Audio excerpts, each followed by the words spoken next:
कहानी की शुरुआत में हम देखते हैं एक औरत को जो कि अपने बच्चे के साथ होती है और वो ट्विंकल ट्विंकल लिटिल स्टार गा रही होती है। तभी एक औरत अपने घर से बाहर आती है और उसे पूछती है कि आखिरकार वो इतनी रात को अपने बच्चे के साथ यहाँ पे क्या कर रही है, उसका बच्चा बीमार पड़ जाएगा, उसे घर वापस चले जाना चाहिए। ये औरत अपने बच्चे को उस औरत के हाथ में देते हुए कहती है क्या वो उस बच्चे का थोड़ी देर के लिए ख्याल रख सकती है क्या, जब तक वो मेडिकल शॉप से एक मेडिसिन ले आएगी। ये औरत इस चीज के लिए मान जाती है, पर इससे पहले ये इस औरत से कुछ भी पूछ पाती है वो यहाँ से गायब हो जाती है और हम देखते हैं शहर में जहाँ पे काफी लड़ाइयाँ हो रही होती है। कहानी फिर जाती है 18 साल बाद, जहाँ पे हम देखते हैं न्यू ईयर फेस्टिवल में। यहाँ पे हमारी मुलाकात हमारे मेन कैरेक्टर्स में से एक लिू शांग यू से होती है, जो कि हमारे मेन प्रोटैगनिस्ट लिू शाओ से कह रही होती है कि लिू शाओ मुझे वो कैंडी चाहिए। पर लिू शाओ उसे कहता है कि मैं तुम्हारे लिए जैकेट खरीदने वाला हूँ, इसी वजह से मैं तुम्हें दिला नहीं सकता। ये उदास हो जाती है और कहने लग जाती है कि तुम काफी बुरे हो, और ना चाहते हुए भी उसे वो कैंडी उसे दिलानी पड़ती है और दुकानदार भी इसे काफी ज्यादा पैसे लेता है। इस चीज से शांग यू काफी ज्यादा खुश हो जाती है। वो उसे कहती है कि इनमें से 5 मैं खाऊंगी और एक तुम खाओगे।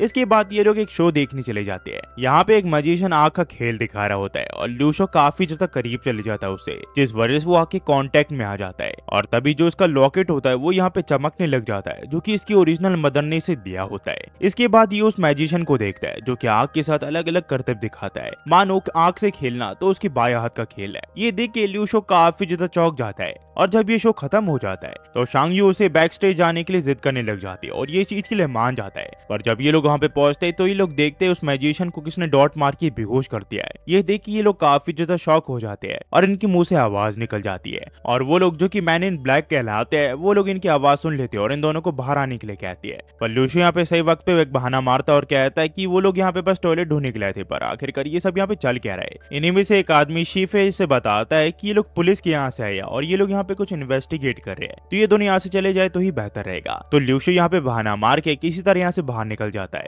फिर जब ये दोनों बाहर आते हैं तो शांग यू से सवाल पूछने लग जाती है, पर लूशो कहता है इन सब पे ध्यान मत दो और चुपचाप घर चलो। तभी इनके सामने एक लड़का आ जाता है जो कि इसे पूछता है कि पीछे क्या हुआ, क्या तुम मुझे कुछ बता सकते हो क्या। इस लड़के का नाम जीवी होता है और ये इसे कहता है कि वो इसके ऊपर भरोसा कर सकता है। पर लूशो इसे इग्नोर करके यहाँ से चले जाता है, पर यह अभी भी उसी चीज के बारे में सोच रहा होता है। दरअसल मैन इन ब्लैक वाले अब वेगन पावर वाले लोगों को मार रहे हैं। ये दोनों फिर घर वापस आ जाते हैं, जहाँ पे लूशो शांग याओ को कहता है कि वो उसके लिए नूडल बना रहा है, पर वो यहाँ पे इज्जत करने लग जाती है कि उसे इंस्टेंट नूडल खाना है। लूशो उसे मना करता है पर वो उसकी बात नहीं सुनती, जिसके बाद लूशो को बाहर इंस्टेंट नूडल खरीदने के लिए जाना पड़ता है। पर यह अभी भी मैन इन ब्लैक वालों के बारे में सोच रहा होता है और इसी वजह से इसकी नजर नहीं पड़ती, पर यहाँ का जो सिग्नल है वो रेड हो जाता है और तभी यहाँ पे ट्रकून आ जाता है जो कि इसे यहाँ पे उड़ा देता है और ये फिर एक अलग ही डायमेंशन में पहुंच जाता है। घबराइए मत, ये इसे काय में कहीं नहीं जाने वाला। हम फिर देखते हैं लूशो यहाँ पे सड़क पे पड़ा होता है और उसके सर से यहाँ पे खून निकल रहा होता है। इसे कुछ समझ नहीं आ रहा होता कि आखिरकार ये यहाँ पे क्या करे। तभी इसके सामने एक सिस्टम अपीयर हो जाता है, पर इसे अभी भी होश नहीं आया होता। उतने में इसका जो लॉकेट है वो यहाँ पे चमकने लग जाता है और हम देखते हैं इसका जो लॉकेट है वो धीरे धीरे इसकी जो बॉडी है उसे हील कर रहा होता है और एक एक करके वो यहाँ पे इसकी बॉडी के डीएनए में मिक्स हो जाता है और उसी के साथ ये अवेकन हो जाता है। और जब इसे होश आता है तो इस ड्राइवर को कहता है कि आखिरकार तुमने ये क्या किया, तुम्हें इसका भुगतान करना पड़ेगा।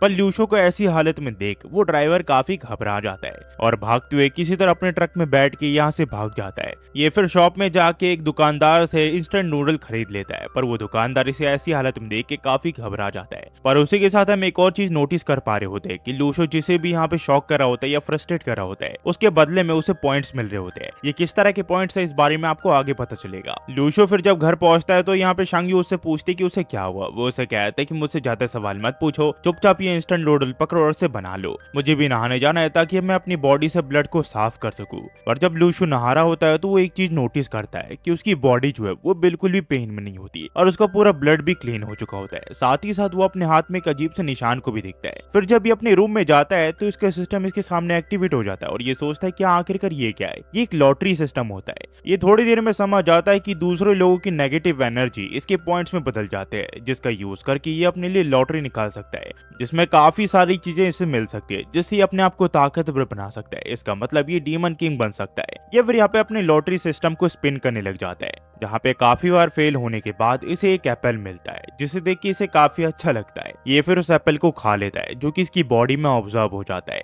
ये अब देखता है ये थोड़ा थोड़ा ताकतवर बनने लग चुका होता है। ये फिर दोबारा से अपने लॉटरी सिस्टम को स्पिन करता है और इस बार उसे ट्विंकल ट्विंकल लिटिल स्टार वाला पोएम मिलता है, जिसे वो पढ़ने लग जाता है। और जब वो उसे पढ़ता है तो इसे काफी अजीब चीजें महसूस होने लग जाती है। ये देखता है कि आसपास की चीजें काफी आसानी से देख पा रहा होता है और थोड़ी देर के बाद ये अपने एक अलग ही डायमेंशन में पहुंच जाता है। ये इसके अंदर का यूनिवर्स होता है और ये देखता है इसके सिस्टम के पॉइंट्स सब खत्म हो चुके होते हैं। इसी वजह से ये सांग यू को थोड़ा फ्रस्ट्रेट करता है, जिससे इसे पॉइंट्स मिलने लग जाते हैं और ये नेगेटिव एनर्जी का यूज करके दोबारा से लॉटरी ड्रॉ करने लग जाता है। फिर हमें थोड़ी देर बाद दिखाया जाता है जहाँ पे ये दोनों मिलके खाना खा रहे होते हैं। तभी ल्यूशो को कुछ अजीब सी चीज महसूस होती है और उसे लगता है कि कोई इसके छत के ऊपर है। उतने में यहाँ पे हमें टीवी में दिखाया जाता है कि पास ही के कॉम्प्लेक्स में यहाँ पे आग लग चुकी है। ल्यूशो फिर बाहर चले जाता है ताकि वो देख सके कि आखिरकार उसके छत पे कौन दौड़ रहा है, और ये और कोई नहीं, ये मैन इन ब्लैक वाले होते हैं और ये ल्यूशो को नोटिस कर लेते हैं, पर इन्होंने उसका चेहरा नहीं देखा होता। इसके बाद ये लोग टॉर्च लेके ल्यूशो के पास चले जाते हैं, जहाँ पे ये लोग इससे पूछते हैं कि आखिरकार वो इतनी रात को छत के यहाँ पे क्या कर रहा है। ल्यूशो यहाँ बहाने मारते हुए कहता है कि मैं तो बस यहाँ पे रेडिश सुखाने के लिए आया था, आखिरकार आप मेरे छत पे क्या कर रहे हो। ये से बताते हैं कि ये जगह सेफ नहीं है, तुम्हें अपने घर वापस चले जाना चाहिए। फिर जब ल्यूशो अपने रूम के यहाँ जाता है तो शांग यू उससे पूछते कि बाहर कौन थे। ये इससे कहता है कि कोई भी नहीं। तभी यहाँ पे इन्हें किसी इंसान की गिरने की आवाज आती है और ल्यूशो देखता है कि उसके गार्डन में यहाँ पे कोई इंसान गिरा हुआ होता है। ये दोनों जब बाहर आते हैं तो ये लोग देखते हैं कि आसपास कोई भी नहीं होता,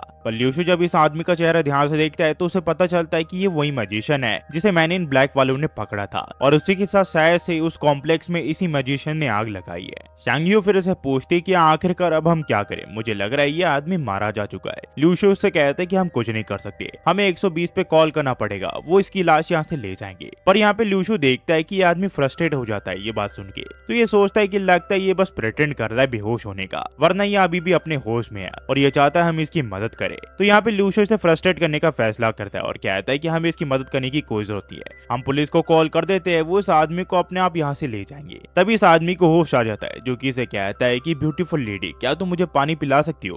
पर ल्यूशो यहाँ पे बर्फ उठाते हुए कहता है कि हमारे पास पानी नहीं है, तुम इस बर्फ को चबा सकती हो। ये इसके ऊपर थूक देता है तो ल्यूशो इसे दबा देता है और कहता है कि तुम्हें आराम करना चाहिए, तुम्हें चोट लगी है। यहाँ पे फिर ल्यूशो को जलाने की कोशिश करता है, पर काफी बार ल्यूशो को जलाने के बावजूद वो जल नहीं रहा होता, जिस वजह से ये मैजिशियन काफी फ्रस्ट्रेट हो जाता है और सोचने लग जाता है कि आखिरकार इस लड़के के पास किस तरह की ताकत है। पर ल्यूशो को इससे काफी मजा आ रहा होता है क्योंकि उसके पॉइंट्स बन रहे होते हैं। ये मैजिशियन फिर कहता है कि अगर मैं तुम्हें कहूँ ये मजाक था तो मेरे ऊपर विश्वास करोगे क्या तुम। ये कहता है कि हाँ क्यों नहीं, मैं पुलिस को बुला लेता हूँ, उसके बाद जो तुम्हें कहना है वो तुम मुझसे कह सकते हो। ये इसे बताता है कि तुम्हें पुलिस या एम्बुलेंस बुलाने की कोई जरूरत नहीं है, मैं घर अपने आप वापस चले जाऊंगा, मुझे इतनी चोट नहीं लगी है। इसके बाद जब ये वापस जा रहा होता है तो ल्यूशो कहता है कि घर वापस अच्छे से जाना, जिससे ये और ज्यादा फ्रस्ट्रेट हो जाता है। फिर जब ये लोग रूम में होते हैं तो शांग यू उससे पूछती है क्या तुमने अवेकन कर लिया है, उसने तुम्हें जलाने की कोशिश की पर तुम फिर भी नहीं जले, क्या तुम्हारे पास सचमुच सुपर पावर्स आ गई है। ये से कहता है कि मैंने अभी अभी अपनी पावर्स को अवेकन किया है, तो इन ताकतों के बारे में मुझे ज्यादा कुछ नहीं पता। इसके बाद ये अपने रूम में आ जाता है जहाँ पे ये सोचने लग जाता है कि आखिरकार इसकी ताकत ये किसके लिए यूज कर सकता है। तभी ये अपने सिस्टम के स्टोर में एक अजीब सा सेलेस्टियल फ्रूट देखता है जो कि 1000 कॉइंस का होता है। ये इसे खरीद लेता है और सोचता है कि इसे खाने के बाद इसका क्या होगा,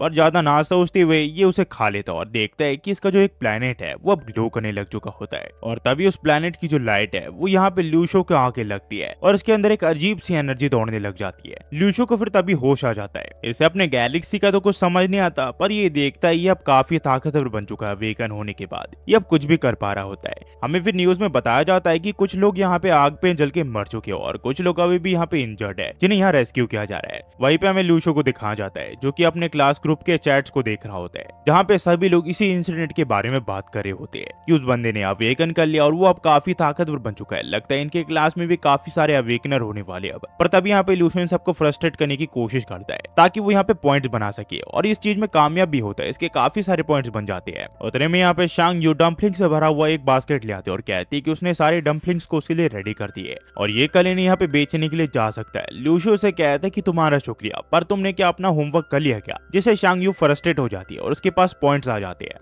हमें फिर अगले दिन दिखाया जाता है जहाँ पे लूशो सभी को यहाँ पे डम्पलिंग्स बेच रहा होता है और यहाँ पे काफी सारे कस्टमर्स होते हैं। पर जब इसके क्लासमेट इसे ये करता हुआ देखते हैं तो ये इसकी तरफ से मुंह फेर लेते हैं। यहाँ पे एक ओल्ड मैन इसे पूछता है कि वो तुम्हारे क्लासमेट्स है ना, आखिरकार वो तुमसे बात करने क्यों नहीं आ रहे। लूशो से बताता है कि वो शायद इसलिए क्योंकि उनके क्लासमेट के तौर पर मैं उनके लिए एक एम्बेरसमेंट हूँ। तो ये ओल्ड मैन इसे कहते हैं ये तो गलत बात है ना, उन्हें कम से कम तुम्हें हेलो तो करना चाहिए, वो कितनी ज्यादा मतलबी है। लूशो इन्हें बताता है कि मेरे हिसाब से इसमें उनकी कोई गलती नहीं है, मैं उनकी सोच को तो नहीं बदल सकता ना। तभी यहाँ पे एक लड़का आ जाता है जो कि लूशो के क्लास का क्लास लीडर है, जो कि यहाँ पे लूशो को बुली करने के लिए आया होता है और वो उसे बुली करने लग जाता है। पर लूशो यहाँ पे एक सैवेज रिप्लाई देते हुए इसका यहाँ पे मजाक बना देता है और इस वजह से इस लड़के की अपने दोस्तों के सामने बेइज्जती हो जाती है। तो ये लड़का कहता है कि तुम जानते हो मेरे पिता कौन है, मैं चाहूँ तो अभी खड़े खड़े तुम्हारे सारे डम्पलिंग्स खरीद सकता हूँ। तो लूशो कहता है कि कोई बात नहीं, मेरे सारे डम्पलिंग्स खरीद लो ताकि मैं जल्दी स्कूल आ सकूँ। ये फिर सभी को बताता है कि मेरे क्लास लीडर ने मेरे सारे डम्पलिंग्स खरीद लिए और मैं कल वापस आऊंगा, जिससे सभी लोग फ्रस्ट्रेट हो जाते हैं। पर इसका क्लास लीडर कहता है कि मेरे पास कैश नहीं है, सिर्फ मेरे पास कार्ड है, तुम कैसे एक्सेप्ट करते हो क्या। उतने में यहाँ पे एक लड़की आ जाती है जो कि यहाँ पे इसके बदले में इसे सारे पैसे दे देती है और कहती है कि लूशो उन पैसों को रख सकता है। इससे यहाँ पे क्लास लीडर की काफी बदनामी होती है, पर उसके बावजूद यहाँ पे क्लास लीडर लूशो का कुछ भी नहीं बिगाड़ सकता है। फिर हमें क्लास के अंदर दिखाया जाता है जहाँ पे हम देखते हैं लूशो अपने फोन में ये देखने लग जाता है कि अवेकनर्स कितने ताकतवर हो सकती है। एक एफ क्लास जो है वो नॉर्मल इंसानों से काफी ताकतवर होता है और जैसे जैसे एक एडवेंचर के लेवल बढ़ते जाते हैं वो और ज्यादा ताकतवर होते जाता है और जब वो एस क्लास या फिर ए क्लास में होता है उनके अंदर इतनी ताकत आ जाती है कि वो पाताल या धरती को एक कर सकते हैं। लूशो फिर यहाँ पे चिल्लाते हुए कहता है कि हमारे स्कूल में किसने यहाँ पे अवेकन किया है। इसकी ये बात सुन के इसके दोस्त से पूछने लग जाते हैं कि आखिरकार वो कौन से क्लास में और वो कौन सा स्टूडेंट है। लूशो से बताता है कि एक वेबसाइट पे लिखा हुआ है, पर मुझे ये नहीं पता कि वो कौन सी क्लास में है और उसका नाम क्या है। इसकी ये बात सुन के ये लोग थोड़ा फ्रस्ट्रेट हो जाते हैं क्योंकि उसका नाम इन्हें पता नहीं चला होता है। तभी यहाँ पे इनका क्लासमेट इसे बताता है कि हमारे स्कूल में लीक्यू नाम के एक स्टूडेंट ने अवेकन किया है, जो कि अब काफी तहलका मचा रहा है। लूशो जब वहाँ पे पहुंचता है तो वो देखता है यहाँ पे काफी सारे स्टूडेंट और टीचर इंजर्ड होते हैं। तभी लूशो देखता है यहाँ पे मैन इन ब्लैक वाले लोग भी आ चुके होते हैं ताकि वो उस लड़के को रोक सके, क्योंकि उस लड़के ने अपने टीचर को बंदी बना लिया होता है टेरेस के यहाँ पे सभी लोग इस लड़के को समझाने की कोशिश कर रहे होते हैं कि वो अपने टीचर को छोड़ दे वरना अंजाम काफी बुरा हो सकता है। पर वो लड़का बिल्कुल भी नहीं मान रहा होता क्योंकि वो अंडर एज होता है और वो अपने टीचर के साथ जो चाहे वो कर सकता है। तभी लूशो को यहाँ पे एक खुराफाती आइडिया आता है जिससे वो यहाँ पे पॉइंट्स कमा सकता है। लूशो फिर इस लड़के के पास आने लग जाता है तो ये लड़का कहता है कि मेरे पास मत आओ, मैं अपने टीचर को गिरा दूंगा। पर लूशो सभी को फ्रस्ट्रेट या फिर गुस्सा दिलाने के लिए अजीब अजीब लॉ बनाने लग जाता है जिससे इसे काफी सारे पॉइंट्स मिलते हैं और इसकी बातों से वो लड़का डिस्ट्रैक्ट भी हो जाता है। और तभी मैन इन ब्लैक वाले लोग यहाँ पे उस लड़के को पकड़ लेते हैं और उसके टीचर की जान बचा लेते हैं। पर लूशो को यहाँ पे काफी सारे पॉइंट्स बन चुके होते हैं और सभी लोग यहाँ पे उसकी तारीफ भी कर रहे होते हैं। पर जब वो अपने क्लास में आता है तो ये देखता है कि यहाँ पे दो साइंटिस्ट खड़े हुए होते हैं जो कि इसकी पूरी क्लास का ब्लड टेस्ट करने के लिए आए होते हैं ताकि वो ये चेक कर सके कि इसकी क्लास में किस किस ने अवेकन किया है। यहाँ पे इसके प्रिंसिपल कहते हैं कि अपनी डेस्क पे जाके बैठ जाओ, पर लूशो कहता है कि मेरा पेट दर्द हो रहा है। पर यहाँ पे साइंटिस्ट इससे कहते हैं कि अगर ऐसी बात है तो फिर ठीक है, हम सबसे पहले तुम्हारी ब्लड चेक करेंगे। और ना चाहते हुए भी इसे यहाँ पे अपना ब्लड टेस्ट देना पड़ता है। लूशो फिर शाम को घर वापस आ जाता है जहाँ पे उसी लड़के को देखता है जो कि इसे फेस्टिवल के दौरान मिला था, जो कि यहाँ पे आंट ली से बात कर रहा होता है। दरअसल यहाँ पे उसके अंकल के लिए मेडिसिन लाया होता है ताकि वो उसे रिलीफ दे सके। ये लड़का फिर यहाँ पे लूशो से हाथ मिलाने के लिए जाता है, पर लूशो यहाँ पे इसे फ्रस्ट्रेट करने के लिए इसे इग्नोर कर देता है ताकि उसे पॉइंट्स मिल सके। पर जब ये अपने घर के यहाँ जाता है तो ये देखता है कि शांगयू को काफी तेज बुखार आया होता है। तो लूशो किसी तरह से इसके बेड पे लेटा देता है और यहाँ पे इसे बताती कि इसके कपड़े धोने के चक्कर में ये बीमार पड़ गई। ये फिर बाहर जाके अपने सिस्टम में स्पिन करता है ताकि उस फ्रूट को निकाल सके जिससे शांगयू की तबीयत ठीक हो सके, और ये इसे निकालने में कामयाब हो जाता है और शांगयू को उस फ्रूट को खिला देता है, जिसे खिलाने के बाद शांगयू पूरी तरह से ठीक हो जाती है। पर उसके बाद भी लूशो शांगयू को काफी सारे फ्रूट्स का एक पैकेट देता है और कहता है कि इसे पूरी तरह खा लो ताकि तुम पूरी तरह ठीक हो सको। पर शांगयू को बार बार फ्रूट देने की वजह से ये यहाँ पे थोड़ी फ्रस्ट्रेट हो जाती है, जिस वजह से लूशो के यहाँ पे पॉइंट्स बन जाते हैं। हमें फिर यहाँ पे क्लासरूम क्या दिखाया जाता है जहाँ पे क्लास लीडर सभी को बता रहा होता है कि मुझे पता है कि हमारे क्लास में काफी सारे अवेकनर्स निकलेंगे और स्कूल में भी काफी सारे अवेकनर्स निकलने वाले हैं, पर मैं शर्त लगा के कह सकता हूँ लूशो यहाँ पे अवेकन नहीं करने वाला। मुझे पता है वो हमारे क्लास में स्मार्ट स्टूडेंट है, पर वो बहुत ज्यादा आलसी है और वो दिन भर सोता रहता है। हमें फिर थोड़ी देर के बाद दिखाया जाता है जहाँ पे इनके प्रिंसिपल मैन इन ब्लैक के एक आदमी जिसका नाम शेंगफी होता है उसे इन सबको इंट्रोड्यूस करवाता है और इन्हें बताता है कि ये सभी का एक एक करके नाम लेने वाले हैं जिन जिन ने यहाँ पे अवेकन किया है, तो चुपचाप अपने डेस्क से बाहर निकल के बाहर खड़े हो जाना। यहाँ पे काफी सारे लोगों ने अवेकन किया होता है और उन्हीं में से एक क्लास लीडर भी होता है, पर प्रिंसिपल एक बंदे का नाम देके काफी हैरान होते हैं, जो कि और कोई नहीं वो ल्यूशु होता है। ये देख के बाकी क्लासमेट भी हैरान हो जाते हैं क्योंकि ल्यूशु उनके क्लास का सबसे आलसी लड़का है। सीन फिर चेंज होता है और हमें एक आदमी को दिखाया जाता है जो कि दूसरे आदमी से लड़ रहा होता है और कह रहा होता है कि रूल्स इंसानों को बिलोंग करता है, इसमें कोई भी कब्जा नहीं कर सकता। पर इसके सामने और कोई नहीं, ये एरन येगर होता है जो कि डायमेंशन ट्रैवल करके इसकी दुनिया में आ चुका होता है ताकि वो इनके साथ ताता कह कर सके। और यहाँ से जो कहानी वो भी कंटिन्यू हो जाती है। मैं आखिर में जाते हुए कुछ नहीं कहूंगा गाइस, क्योंकि मुझे पता है जिन्हें ये देखना होगा वो देख लेगा, जिन्हें ये पसंद आई ना आई मुझे नहीं पता। जिसे पसंद आई होगी वो लाइक सब्सक्राइब कर देगा और कमेंट भी कर देगा, जिसे पसंद नहीं आई वो भाई देख के इग्नोर कर देगा। बस जाते हुए सिर्फ इतना ही कहूंगा guys, thanks for watching. Next video में होपफुली आप सब बढ़िया होंगे।